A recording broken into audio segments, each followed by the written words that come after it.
Empowerment. All leaders have power that is associated with their position, but the successful teacher is judicious to its use. How a teacher uses power in the classroom or in the school building is wholly determined by the classroom philosophy the teacher wants to project.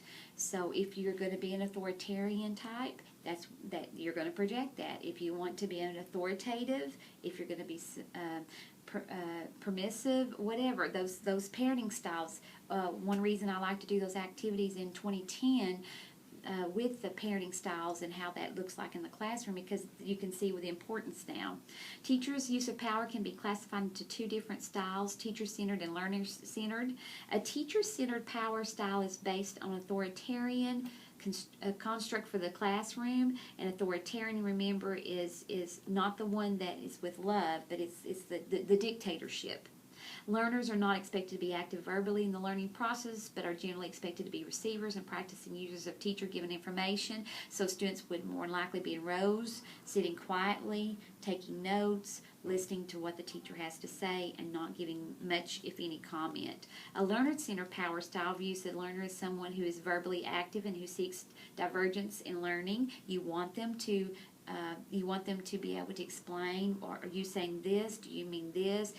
Am I understanding this right? Giving you some kind of feedback. A learner-centered power styles encourages the active participation in learning, exploring learning, and helping to determine the extent to which he or she will engage in alternative approaches. Past and present practices in schools tend to lean heavily on the teacher-dominant style. I think I can see a trend moving to where that's beginning. We're tilting the other direction just ever so slightly. I think the newer generation coming through are understanding the philosophy, and that traditional ways do not always equal effective teaching. Teachers, by their own occupation, are empowered with both rights and responsibilities. They have a unique obligation to advocate for the needs of children, to remind society of its obligations to coming generations, to look beyond material wealth, and to consider the spiritual wealth of knowledge.